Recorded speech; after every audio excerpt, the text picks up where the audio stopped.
Number 1. A few years back, I went to a fairly small school in the Midwest/Great Lakes area. I started my day pretty much like usual. I went to the cafeteria and got a muffin, unknowingly walking right by the table of the shooting. I was running a bit late, so the bell had rung a while before I'd even left the cafeteria. I made it about halfway to class when I heard a couple of loud pops and some screams and stuff. I headed back towards the cafeteria, thinking someone had set off a firecracker. I made it pretty close before I noticed that people were still running and screaming. I was in a hallway that formed a T intersection with the hallway that led to the cafeteria. I was maybe 20 feet away when I saw a kid I knew go running past the end of the hallway, chased by the gunman. He got shot, got up, and kept running. The gunman shot again a few times, but by then I was sprinting back to my AP history class. The kid I saw survived, but he will never walk again. 3 other kids died from an execution-style gunshot to the back of the head. I later learned that I had actually walked by the table about a minute before. I made it back to my classroom just when the PA system announced the lockdown. I told the teacher what happened. He was an ex-Marine, non-combat, but he was still solid, 6'8" dude. He stood up and went to the wall locker and pulled out a baseball bat and told us to get into a corner and stood by the door. The teachers were honestly amazing that day. In addition to my story, one of the teachers likely saved the running kid's life. We'll call him Wayne from now on. Wayne had kept running all the way until we got outside this teacher's room. We'll call the teacher Mr. Simon. Mr. Simon did the same thing my teacher had done, except that he also had a bulletproof vest handy in his wall locker. Again, small white suburban school, no idea why he felt it was necessary. Very smart man, and in no way nutty, just careful I guess. He put it on, unlocked his now locked door, and pulled Wayne into his room. He locked the door behind him. Another teacher called Harry then chased him from the building.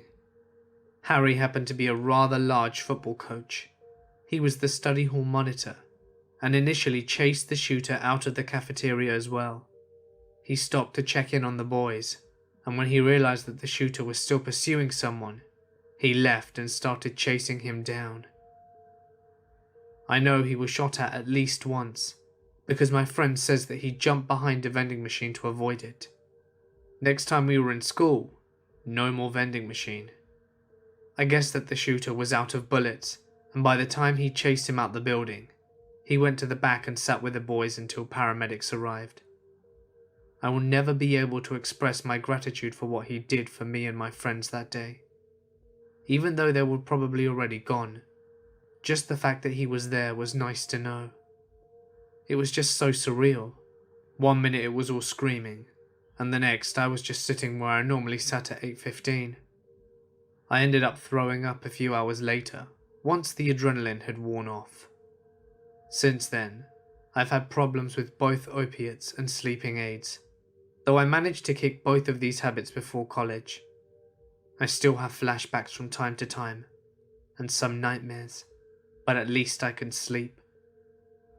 It only gets bad around the anniversary, and sometimes when I see other shootouts in the news. Sandy Hooks was a rough time for a lot of my former classmates. I still never sit with my back to the door unless I absolutely have to. I still jump at the sound of gunshots and cars that backfire every once in a while. I am relatively lucky. I was really only close with one of the guys that was killed, and I spoke a fair bit to the other 2. It absolutely destroyed some people I know. Heroin and pills have already killed one, and I see it slowly destroying another every time I check my Twitter feed. Other friends still have trouble sleeping, and I still get semi-regular calls just to talk about PTSD. It's terrible. I still hate being home from college. I don't think I really get out of my funk until I'm out of town. The worst was probably the fact that we were officially back in school by Friday, when the shooting was on the Monday. Just being back in the building was poison. We didn't get shit done for at least a month. Even the kids who were not directly affected. I don't know who was responsible for that decision, but I would punch them in the face if I had a chance. Number 2. It was 5th period, which is right after lunch, and I was sitting in my geography class, which was actually located in a small room inside the library because of overcrowding. Class had just started when the intercom came on and the principal's voice shaking yelled, "This is a lockdown situation. This is not a drill. This is a lockdown situation." You could hear the commotion in the background. Everyone freaked out. We were really confused because how could something happen at our school when a shooting had just happened at a neighbouring school a month before? My teacher ran over and locked the door. The room didn't have any windows to the outside. Just one that looked into the library, since we were in a room within a room. He just kept telling us to stay calm. We kept asking about what was happening, but he didn't know any more than we did.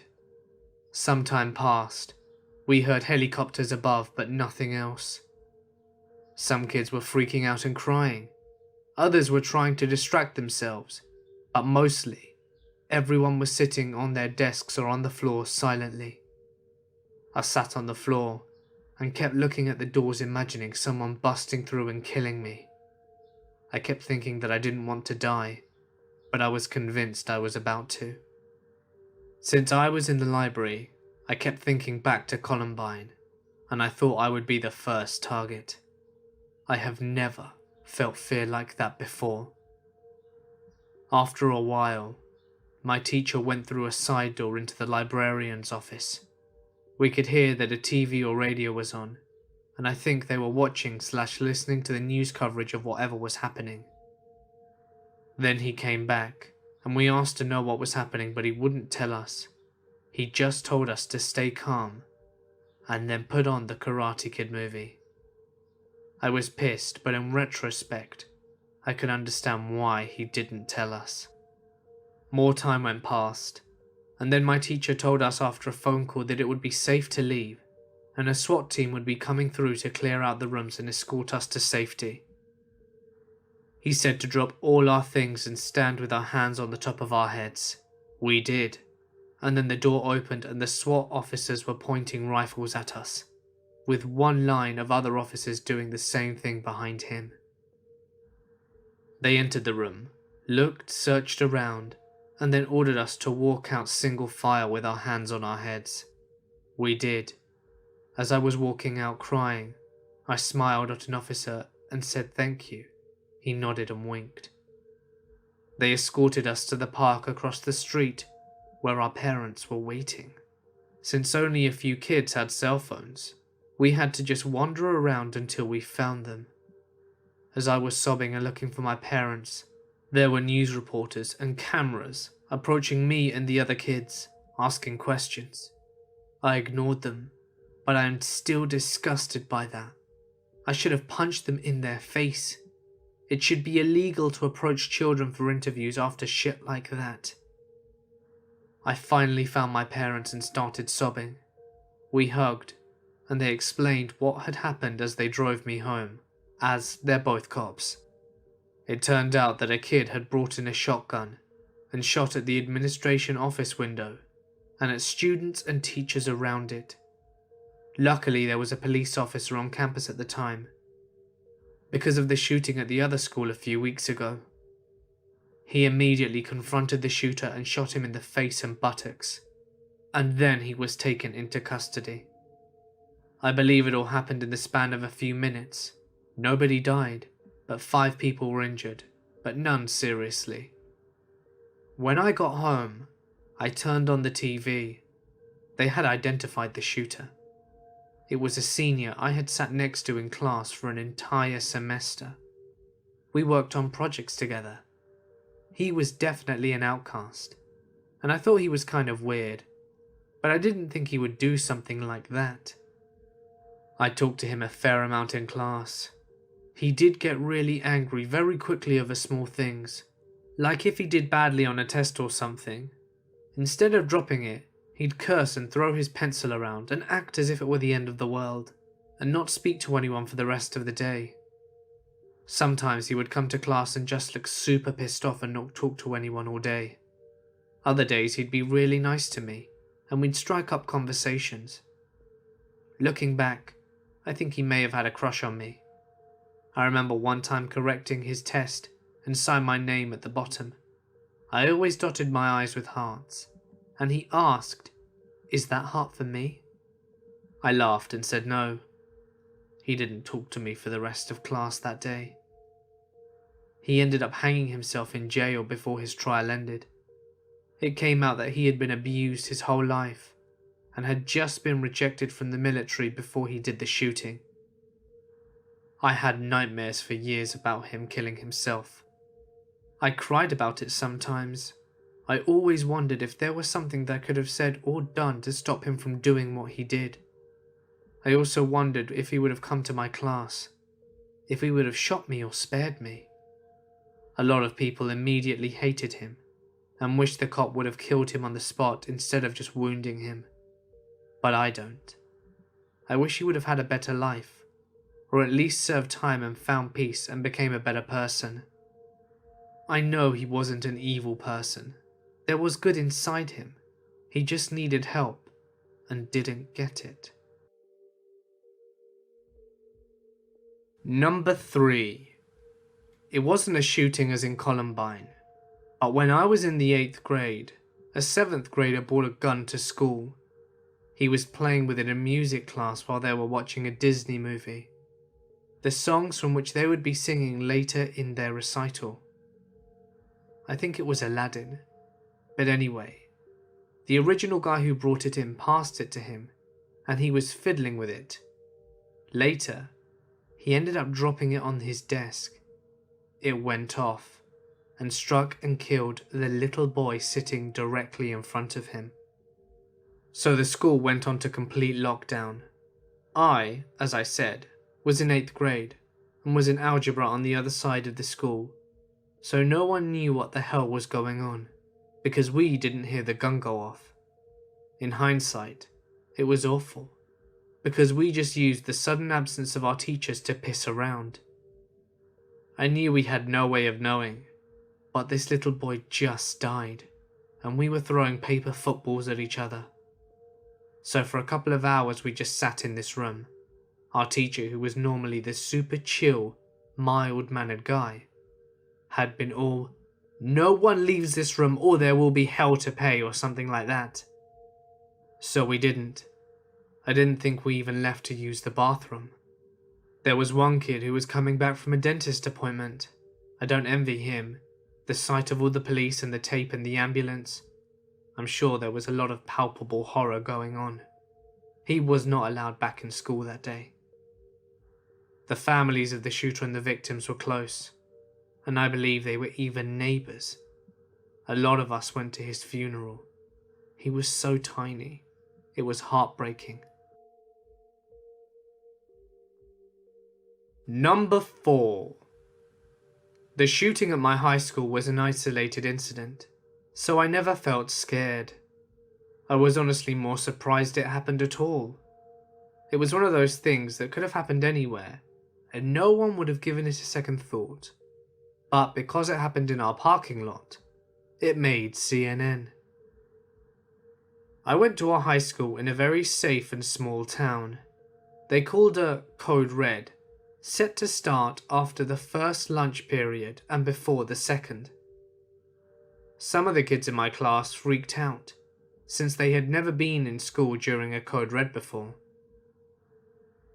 My teacher and I calmed everyone down, saying it was probably a medical emergency, and they needed the hallways cleared for EMTs. We even joked that it couldn't be a shooter, because what kind of shooter gives a 10-minute warning? So time passes, and they finally give us information. Turns out there was a shooting. A girl who had just started attending our high school after transferring from an alternative high school met her ex-boyfriend in the parking lot.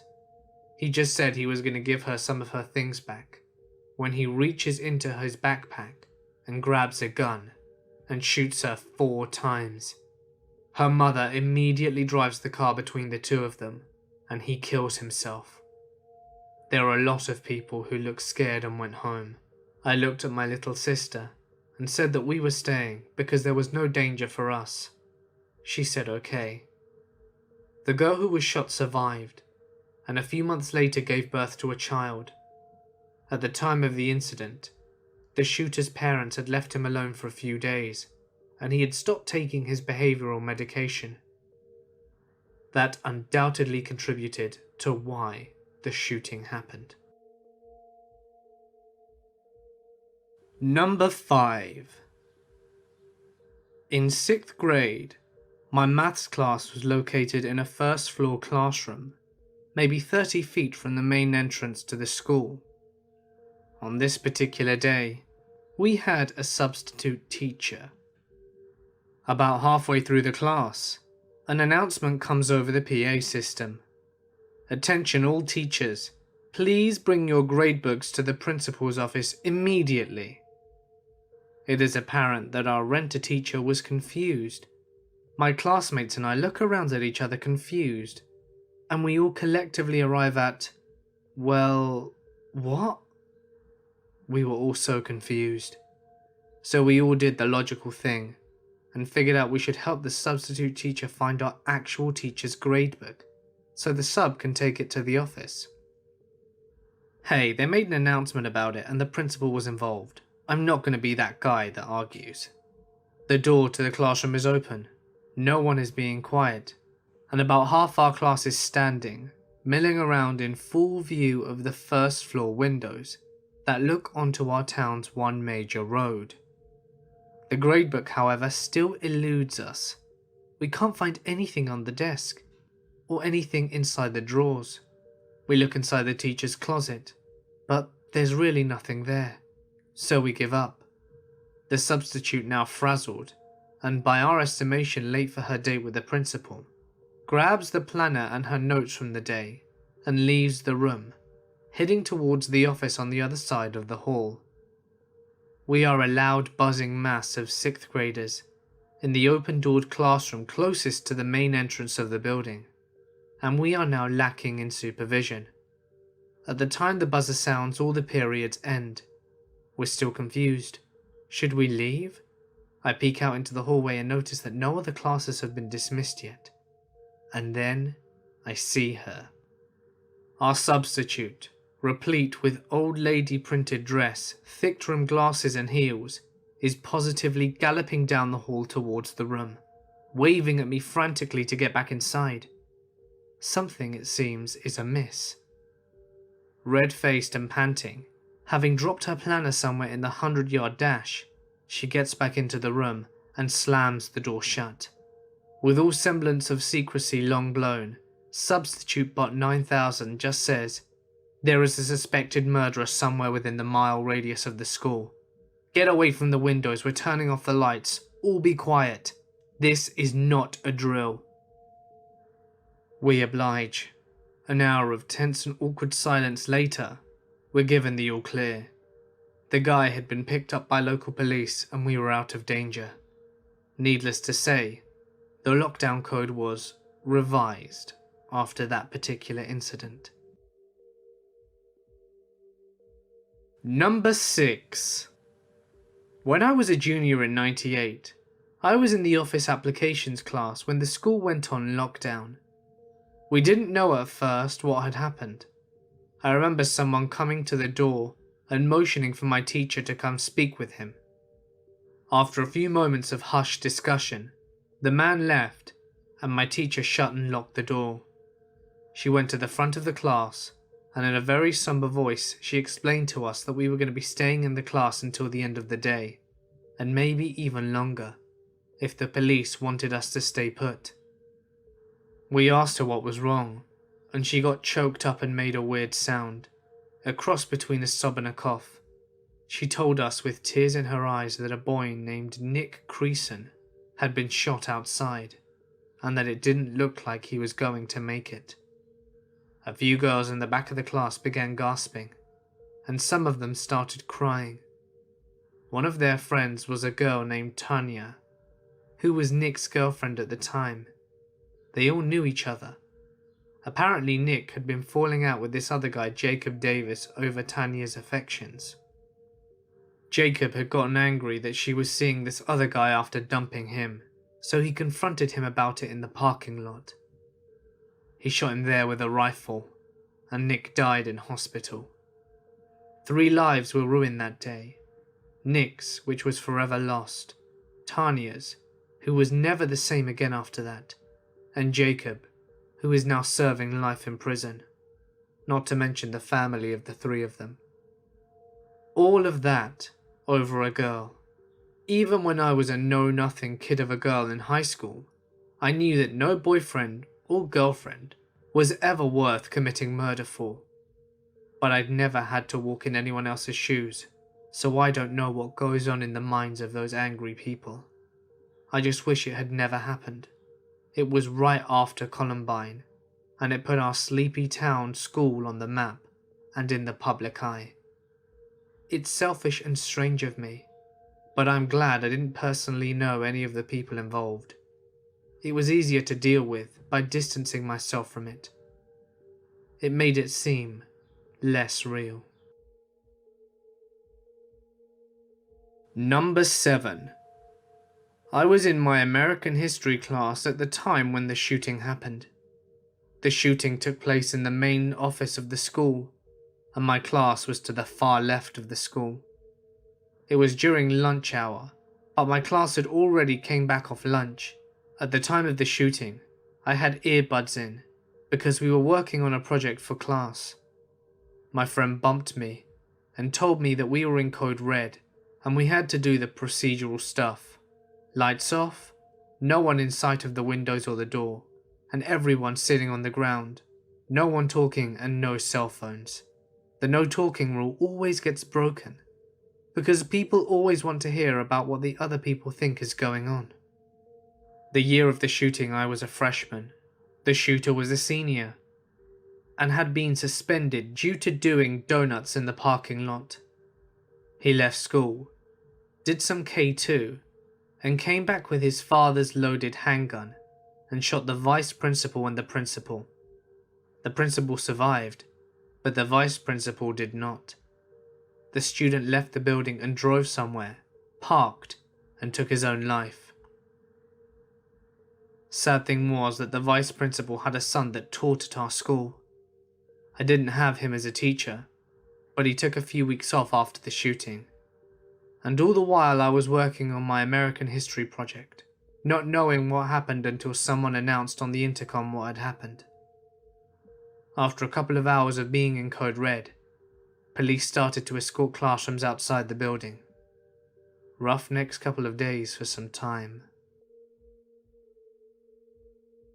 Number 8. I went to an inner city school, and for us, lockdowns were a regular thing. They happened several times per year, but they were never serious, except one. It was my junior year, and at the end of the previous school day, a text started spreading around the school. It read something to the effect of, "High school students, be careful. Tomorrow is going to get interesting.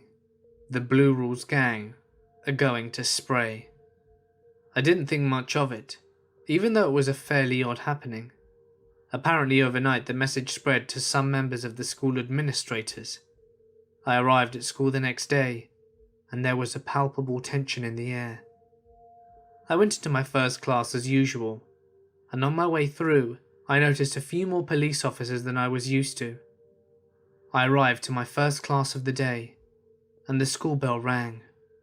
Our teacher began class by alerting us all to the fact that the text message had been copied into a school email, and spread to all the teachers and faculty, and that there was a large police presence at and around the school. One kid asked how big it was. The teacher then informed us that there were officers forming a tight perimeter around the school, and that there was an entire SWAT team split between the roof and the lower levels. My first class ended with nothing happening, and I made my way to my second. About 20 to 25 minutes into class, a voice came over the intercom. "Students, listen carefully. The red folder made it back to the front office. Thank you so much for participating." The students and teachers sprang into action. At my school, if something was going wrong in the area and we were on lockdown, the folder was yellow. If the trouble is in the immediate area or on the school grounds, the folder was red. If the problem was in the building, the folder was black. It was our code to keep the intruders guessing or something like that. But the folder was red, and we wondered what the hell was going on. We all gathered in the corner of a dark room on the same side as the door to make sure that we could hardly be seen. People were frantically looking at their smartphones to see if there were any news updates, which of course there were not. We were stuck there for about 2.5 hours, whilst the police had a standoff with the gang members who had showed up at the school. They were all arrested, and then everyone was released. We are so lucky that nothing serious happened, and that we were warned beforehand. Number 9.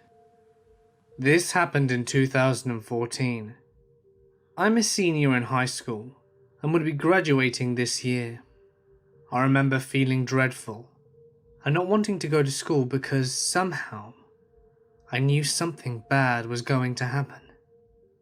After arguing with myself to whether or not go to school, I texted my friends and decided to tell my mum that I wouldn't be going today, as we'd only be watching movies at school and eat free food given out by the teachers. I convinced her and went to sleep. 2 of my friends also told me that they would not be going. Then I received a text from my dad and friends that came from the school, saying, "The school is on lockdown. All students and staff are to remain inside class. The police are on their way." A student was allegedly threatening all staff with a weapon in his hand. It's not uncommon for our school to go into lockdown. It's happened twice in the last 5 years.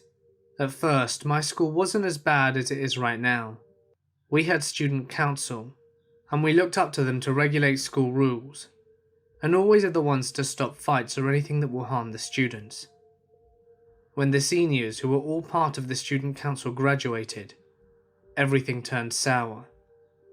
My school was then reported for drug dealers, fights in schools, and my school wanting to fight with another school and bomb threats. I can recall events where police were escorting a student a year below mine. So this wasn't anything that was surprising, except for the last bit. I read it again, to make sure I was reading it right, and I was. The next day, my friends who were at school told me what happened. Apparently, a guy who's 6 foot tall went on a rampage with a teacher because she told him that he would not be graduating as he hadn't done enough work this year. The creepy thing though was that he was in the same year as me. I often used to see him at school, and he looked harmless. He broke the school's window in the 700 block, went to the cooking class and grabbed a kitchen knife as a weapon, threatened everyone that he was about to kill them.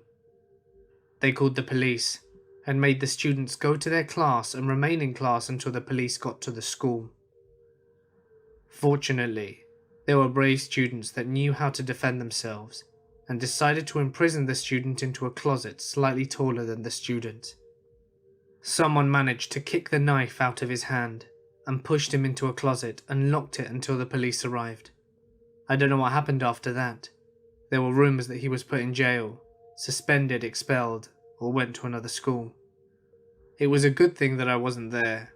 Many times my instinct has saved me from danger, and this is one of those times that I am grateful. Number 10. Back when I was in first year, I was sitting in maths class, third last period of the day. About 15 minutes into the class though, bang! We were jolted out of our maths-induced comas by the sound.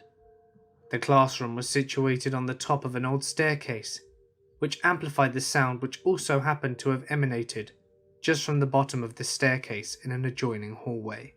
The teacher told us to stay in our seats and walk to the next class to find out where this aforementioned bang had originated from. It was then announced over the intercom that all students were to remain in their class for the rest of the day. We spent the rest of the day up there, doing our homework and speculating what the hell the sound had been. When the end of the day came, we were escorted by buses. Usually we could walk down unattended on this long detour round the school, whereas we usually would have made the journey in about 30 seconds. This one took 2 minutes. First sign of trouble was seeing 3 marked police cars at the front of the school.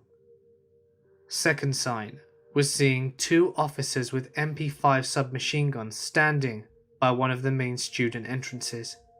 The third and final, and most damning sign of trouble, was the fact that of the 4 large plain glass windows to some of the front-facing classrooms, 2 had been completely shattered inwards.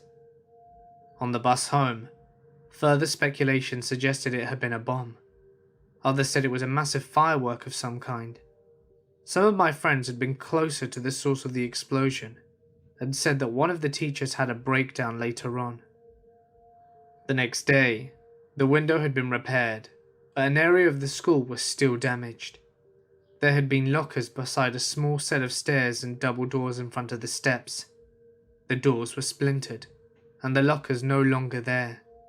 It eventually emerged that the source of the explosion had been quite a large firework, which the school seniors had fashioned, with a time delay fuse somehow using cigarettes or something, that allowed them to detonate it when no one would actually be in the vicinity. To many this probably seems quite mundane, but big fireworks are seriously dangerous. It's quite fortunate that no one happened to be in that area at the time when the idiots decided to set it off. Unfortunately, no one was expelled, even though it is such a stupid thing to do.